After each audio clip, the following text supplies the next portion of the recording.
Begawan Durna, apamu sing tak wedeni? Biyen tekan saiki Bagong ora wedi lho sapa-sapa. Aku tak golek rokok sik ya, Kang.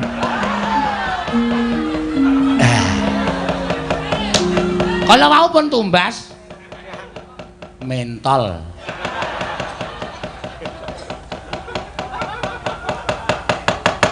Tegese kowe maneh karo Begawan Durna sing tak wedeni apamu? Lho, nek pancen maneh ayo ngene, papan neter kadedayan. Wah, lah iki gayeng iki, Gong, dipikir sik le.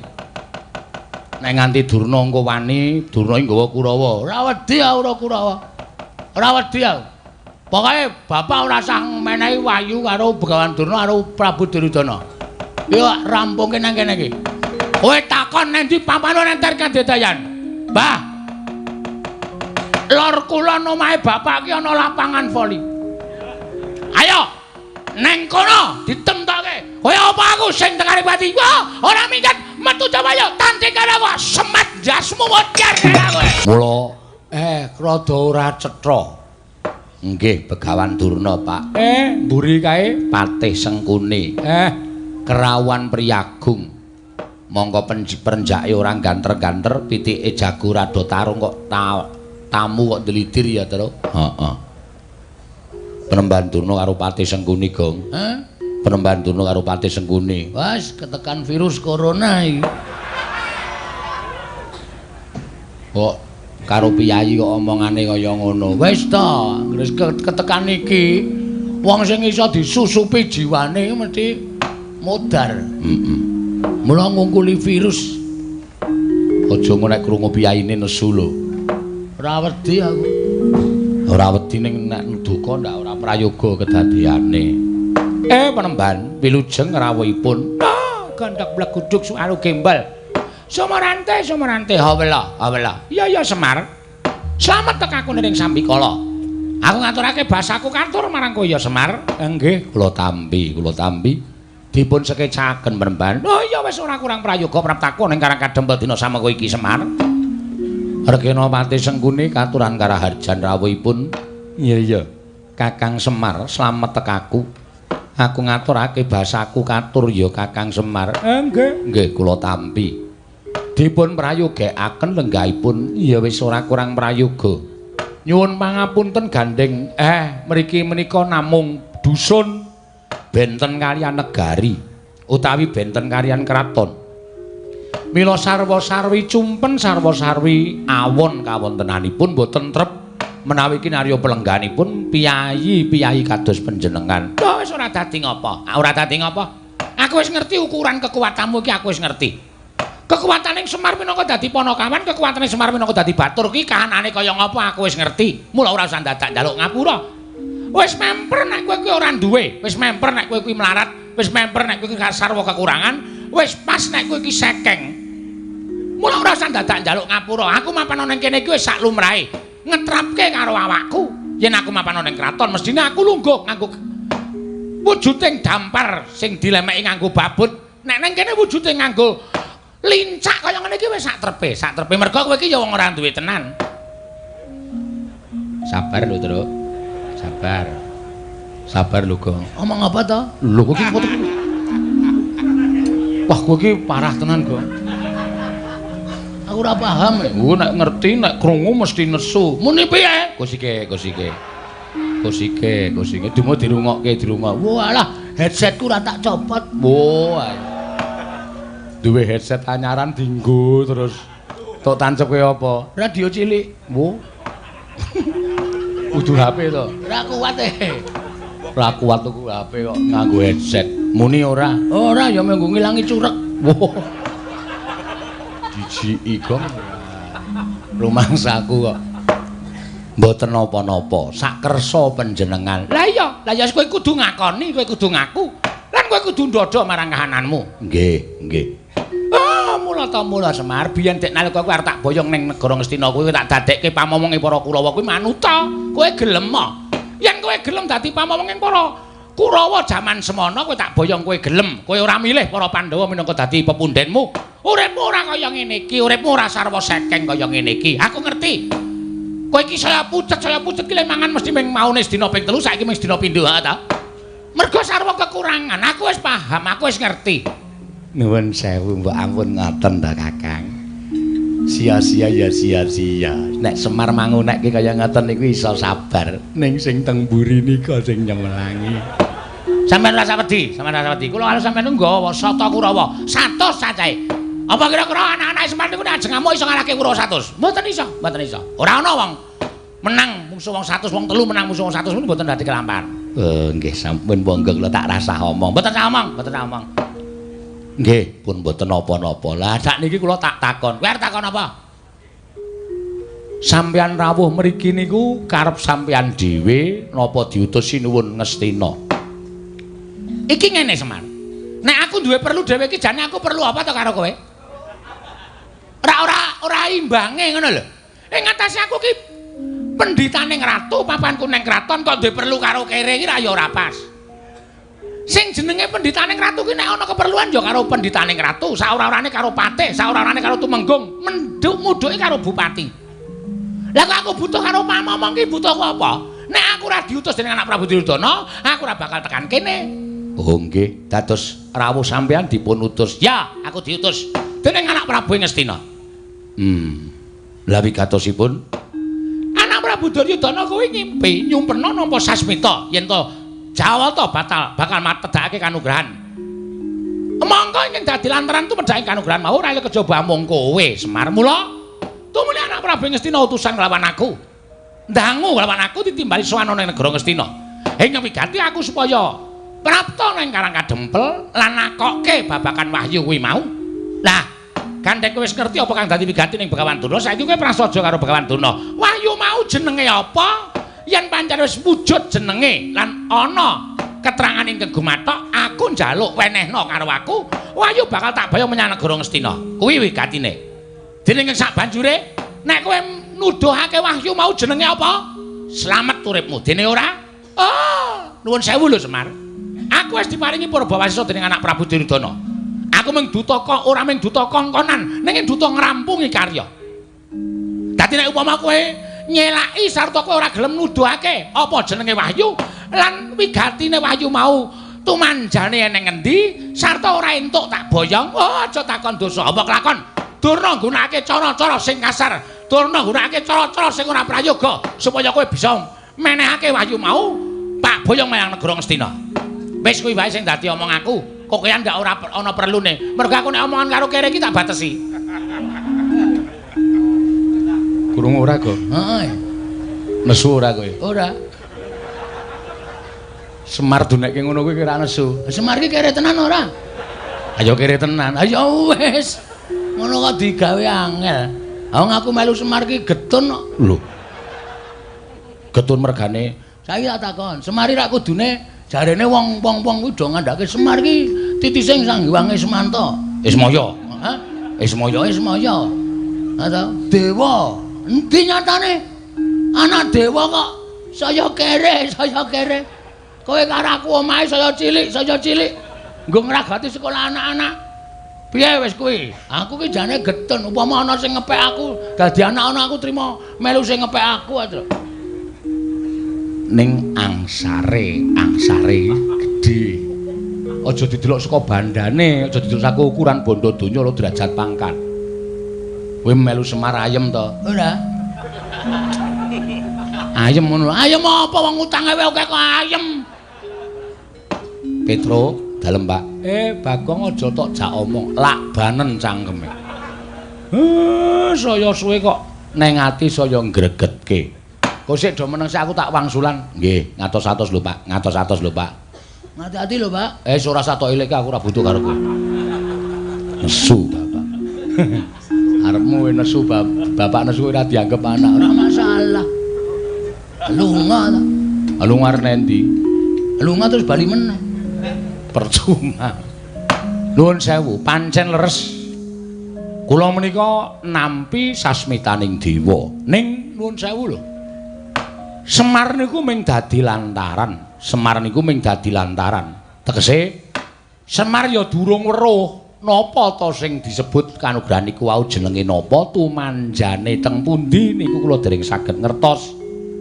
Dadi nek upama enten titah sing pun nampi sasmitaning dewa kudu nggayuh kanugrahan. Lho nuwun sewu. dinteni wahyaning mangsa kala. Mangke nek kula wis entuk sasmita saka dewa, nek pancen kula wis diparingi sasmita, iki lho titah sing kudu nampa kanugrahan, iki lho sing titah kudu nampa kanugrahan menika mesti kula paringke. Tur nuwun sewu lho Penemban. Wong gayuh kanugrahan kok njaluk niku cara pundi kula tak takon. Wong gayuh wahyu kok njaluk niku cara pundi kula tak takon. Selagine ngelmu mawon kelakone kanthi laku lekase lawan kas tegese kas nyantosani setya budya pangekese durhangkara. Ngelmu niku nek ora dilakoni lakune ora ana tumanjane apa-apa. Ngoten. Lah niki wahyu. Mongko akeh para nimpuna para surjana sarjaning budi. Akeh para pinter, akeh para kaki-kaki, akeh para sepuh sing golek wahyu niku direwangi priyatin, direwangi tapa brata, direwangi tapa. Apa to sebabe disebut tapa? Niku ngrasake wong sak tata apa-apa. Tegese ngrasake wong-wong ora duwe, ngrasake kaya dene wong sing kekurangan, ngrasake kaya dene wong sing ora kecukupan. Wong apa? Ngoten. Lah wigatine napa? Resik jiwa lan ragane. Sing jeneng menungsa niku mboten wonten sing suci, mboten ketang sithik mesti kelepetan dedusan. Supaya dadi wong suci niku kudu nglenggana dhateng sakkehing reh dosa sing wis dilakoni, sranane kudu masuh lair lan batine. Kanthi sarana priyatin. Mboten kok priyatin to apa brata niku njaluk karo sing mbau reksa, sing tunggu kali kene aku wene ana kekuatan, sing tunggu guwa kene aku ana kekuatan. Mboten, ning golek papan sing sepi sing ora ana swara apa-apa supaya gedhekke nggone wiridan ngagengaken asmaning Gusti supaya Gusti paring pangapura sakkehing keluputan. Niku nek wis resik niku lagi entuk wahyu niku pantes. Angka 2. Wong kedunungan wahyu niku nuwun sewu, nek satriya ya kudu netepi kasatriyane sing kanthi apik, netepi kewajibane sing kanthi becik. Nek dadi ratu ya ratu sing apik, nek dadi satriya sing apik, nek dadi lurah sing becik, nek dadi bupati sing apik. Niku bakal entuk kanugrahan mbuh wujud napa. Merga wis iso nglakoni kewajibane kanthi apik, mboten kelepetan dedusan. Nek dadi pendhita sing apik, aja pendhita sing suarane kaya kertas kaya ngoten niku. Nek sampeyan kaya ngoten niku ora diajeni karo sak pepadane. Sing diajeni ming serban kali ketu sampeyan le putih. Ning ati sampeyan lecek, ati sampeyan kebak wulu, ati sampeyan kebak drengki srei panasten patiopen dahwen. Niku mboten apik Penemban. Dan tur wong kedunungan wahyu niku kudu iso nglakoni 3 perkara. Mangrungokke mboten kula mejang karo pendhita ampuh mboten. Ning ming tukar kawruh, muga-muga kawruh Semar niku iso dienggo penemune Begawan Durna, iso dienggo tambahan ilmu sampeyan. Wong arep kedunungan wahyu kuwi duwe watak 3 perkara. Inggih menika wujudipun lila, wani lan kurban. Ngoten. Lila niku wong urip ning alam padang niku lila karo uripe kudu ikhlas ngelingono. Nek urip niku ming sakderma diparingi, ora njaluk, ora ngemis, ora utang. Sing maringi sing gawe urip. Mula jroning urip ning alam padang niku nek diparingi urip niku kudu nampa apa anane, susah ya wani, lila, seneng ya lila, bungah ya lila, mlarat ya lila, sugih ya lila. Aja sok ngresula. Mongko racak-racake menungsa niku diparingi seneng sithik lali ngucap syukur. Ning nek diparingi rekoso 2 dina, le nyebut sing gawe uripe nganti telake garing. Ngoten. Nggih napa mboten? Terus saniki kula tak takon, kurban utawa wani, semang-semang samar-samar mengko gek menika mboten badhe sumanding. Nek wis urip teng alam donya niku napa sing ajeng mang tindake niku aja dipasrahke karo sak pepadaning urip. Ning pasrahno karo sing gawe jagat, merga sing iso ndakwa, merga sing iso menehi dosa lan kanugrahan niku sing gawe jagat. Upamane kula ajeng tumindak mitulungi karo maling niki angel digagapi. Ngoten. Maling niku salah. Maling niku kleru, ning kok tak tulungi. Mergane sareng kula takoni apa sebabe kowe maling? Merga wis ora duwe kepinteran, ora iso nyambut gawe, mongko anake kejet-kejet arep mati. Wong maling sing tanggung jawab ki maling goleki sandang pangan anak sing arep mati ngoten niku nek ditutuki wong napa sampean mentala. Lah carane leh kula nulungi ya iki barang colongamu balekno. Nek kowe butuh apa-apa njaluk aku. Ora ketang aku ora duwe ning sing becik anakmu tetep urip. Hadan. Nggih mboten? Sing kaping 3 niku korban. Korbaning lahir, korbaning batin. Korbaning lahir menika dana driyah. Weweh tetulung dateng sak pepadane. Hadan. Tetulung dateng sak pepadane menehi sandang wong kawudan, menehi payung wong kudanan, menehi buga wong kaluwen. Mongko tanpa pamrih sakniki wis ora enek wong ngekeki tanpa pamrih niku pun mboten nonton. Pun kula tak takon ujaring para sepuh nek tanganmu tengen menehi tanganmu kiwa aja nganti weruh niku gombal wis ora enten. Racak-racake oke-oke wong sugih diparani jaluki sumbangan menehi akeh ning mesti ana tembunge kula mangdongake waras kula mangdomake rejekine akeh niku tegese nyumbang wis ora lahir batin mergo dadi dol tinuku duwe didol dadekke donga kok kaya aku ya lah sampeyan malah krasa dhewe to mula nek ndalu kanugrahan gayuh wahyu niku ampun njaluk ning budidaya. Lah sinuwun ngestina mboten kersa ngerkaos anane nek entuk sasmita wahyu niku terus wongkonan dumeh dheweke dadi ratu, dumeh dheweke iso dawuh, dumeh dheweke iso kongkon moh rekasa. Emoh masuh lahir lan batine. Ampuk tekan jaman sok kapan mawon nuwun sewu bumi niku tangkep karo langit. Ratu Ngastina menika mboten ajeng entuk wahyu pun.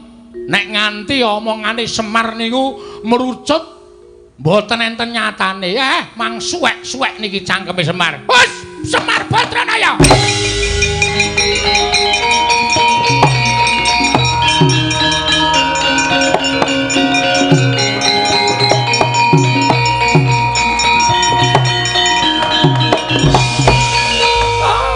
Maning jajalan sukertaning bawana iblis lanat.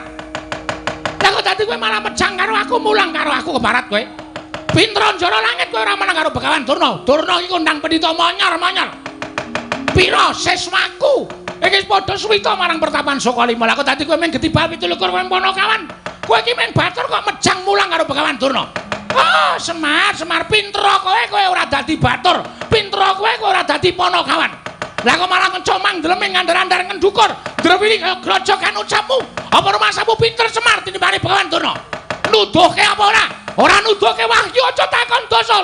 Sungsang bawana balik karang kadempel kareane.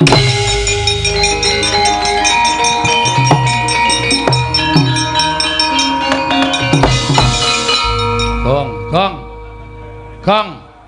Kowe arep ngopo, Le? Bagong arep ngopo? Aku ora ngopo-ngopo mung nang kene kithok kok. Ya wis. Ngegol-goli senengane. Aku ki arep nesu Ya wis gek nesu. Sik, tak salin. Ya. Wah, nganggo koloran abang iki kostum duel. Oh iya.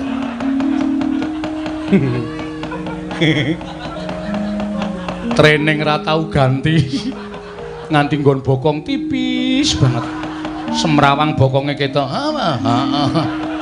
Apik ta, apik jempolmu mlocot ki ora. Nuwun sewu penemban. Nun amit pasang Kalimantan B tinebene ledune jumawahing tawang-tawang. Paripaksa kula majeng wonten ajengipun Semar Badranaya. Lho. Iki Bagong iki. Ha iya, kaya ngene Baladewa. Mangsane anggepe. Arep ngapa kowe? Mendelik mripatmu. Kowe arep ngapa? Arep mbelani karo bapakmu. Apa diang mbakku wedi karo Bagong? Ayo, arep mbelani cara piye? Ngene, Mbah. Nuwun sewu ya. Sampeyan ki wong tuwa, nek ndek cangkem dijaga. Semelaku nek ditapuki wong ning dalan. Omonganmu iki sampe enake dhewe, Mbah. Ora nganggo petungan, ora nganggo pikiran. Awal pertama sampean teko wis ngece omahe bapak. Bapak ki wong kere, omahe ya wis pantes kaya ngene iki, mula ya kuwate ming tuku lincah, mbayahe semen. Wong ki aja sok ngembe karo wong liya. Wis sugih ki mbiyen ra diparingi karo Prabu Duryudana. Ha ya. Wis saiki iso nganggo sandangan sarwa nganggo prada mas ngono kuwi ta. Mergo kowe diparingi karo Ratu Ngastina. Ning kowe kelingan mikir jaman semono, aja sombong. Ning ngelingana karo jaman duk nalika kowe ngrekoso gendong Swatama, kowe mbarang ning prapatan. Kowe ora dikukup karo wong Ngastina, kowe seprene iki dadi kere, Dur. Wus. Jangkar karo aku, jangkar ora kuwala tuwa aku mbangane kowe. Bagong sabar le. Engko ndak malah ora apik. Wis iso meneng ra kowe? Tendang tenan kowe. Bapak apa? Bapak dibelani ora krasa. Wis saiki pikiran sapa sing sayang karo kowe? Hah? Kowe dunekke Durna, Karang Kadempel tak gawe sungsang bawana balik. Sing maju ngadepi Durna ming iki putramu David Bagong.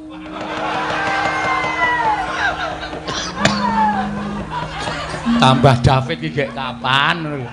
Hah? Ngerti ora? Kuwi anakmu sing gedhe dhuwur kuwi to ndol-ndolke kuwi. Men ketap-ketip. Kuwi sing kira kuwi. Mbok diganti matane, matamu ora. Nek aku arep sapa rumasane? Hah? Mikir. Donya ya ora langgeng, Mbah. Donya ya ora selawase langgeng. Sing sugih kala mangsa dadi kere akeh. Sing kere kala mangsa dadi sugih akeh. Sing bodho nek gelem budidaya dadi pinter merga sinau akeh. Sing pinter merga srawung karo wong bodho ilang elmune dadi wong goblok ya pirang-pirang. Aku dadi lah pendhita penyakit tenan kowe. Wis saiki arep muni piye mau lambemu muni piye? Wus. Aku Brahmana, wis ngerti. Kowe mau muni piye? Gawe Karang Kadempel sungsang bawana balik. Semar bakal semaur, mergo Semar ki selawase urip ora tau gelut. Ora tau gelut. Ming gelut karo simbok ya, Pak?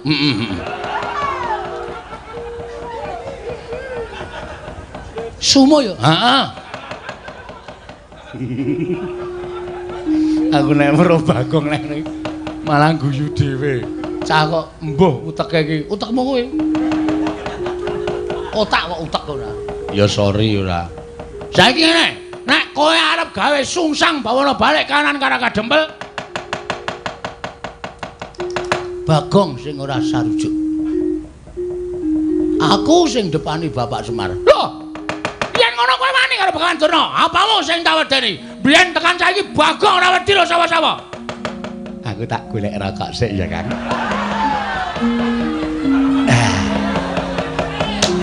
Kalau mau pun tumbas mentol.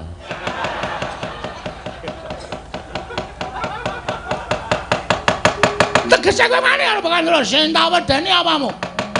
Lho, nek pancen mani ayo ngene, papan wong neter kate dayan. Wah, lah iki gayeng iki, Gong, dipikir sik le. Nek nganti Durna engko wani, Durna iki nggawa Kurawa. Ora wedi ora Kurawa. Ora wedi aku. Pokoke bapak ora usah menehi wayu karo Bagawan Durna karo Prabu Duryudana. Yo rampungke nang kene iki. Kowe takon nang ndi papan enter Kadedayan. Mbah. Lor kulon omahe bapak ki ana lapangan voli. Ayo. Neng kono ditemtoke. Kowe apa aku sing tekani pati? Wah, ora minggat metu coba yo tanti karo aku semet jasmu mocar karo kowe.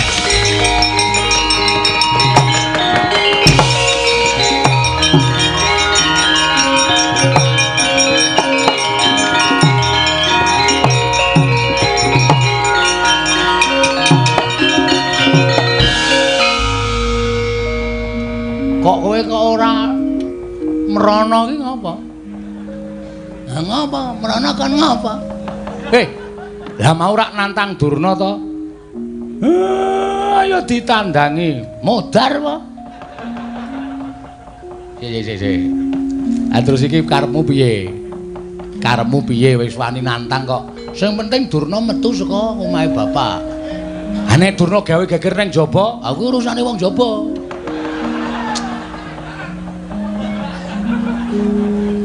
Gong, kowe iki ora edan lho. Iki serius lho, Gong. Durna nggawa Kurawa 100, nek kon ngrusak Karang Kadempel tak kira ora nganti 3 kedheping netra, Karang Kadempel mubal dadi geni. Kowe omongan kaya ngono iki rumasamu ora ngembet katentremane wong sak Karang Kadempel po? Lho, maksud lu? Maksud lu? Kowe wani karo Durna. Terus sing digoleki kowe. Engko nek Durna metu ning jaba ngawe Kurawa, kowe ora ana, kowe ora gelem nandingi Durna. Durna saya nesu, Bagong ming lambene tok wani omong tok ora wani nandhangi aku. Kurawa, kabeh omahe kawula dobong. Lah, kawula sing ora ngerti kentang ki mulih lelakon kelangan omah. Piye to? Caramu mikir piye to? Terus aku kan ngopo? Lho, kowe wis wani nang iki metu njaba tandang ngono. Lah nak wani, nek ora aku dadak omong, nggih cangkeme. Wong dicangkem omong, kowe iki ngopo? Sing penting wani sik perkara engko len nandangi mikir. Bangane kowe bapak dunekke Semar, Karang Kadempel tak bumi angus, kowe plendas-plendus. Gareng ki malah ora berubah sithik-sithik, mung mangan kuwaci wae ki. Klecak-klecuk. Nyemeng ngarang yang lem. Lho saiki piye carane kaya ngene piye? Oh kowe kuwi sing gagah temandang. Amo aku nek musuh Kurawa kalah. Sik. Ada ide. Aja apa? Ada ide. Ada ide apa? Putra-putra Pandhawa kon ngapa? Oh iya ya. Ndara Antarsena, Ndara Gatotkaca, Ndara Antarja. Lah engko terus supaya Ndara Pandhawa ki do duka, aku sing gawe masalah. Sing gawe ukara aku. Carane Don tindak mrene sik. ya kowe sing kono. Nuwun, Den. Yo. Sapa gong tamune? Gawan Durna ning pun metu, pun medal. Lho wis lunga. Mpun sampean kan tindak mriku.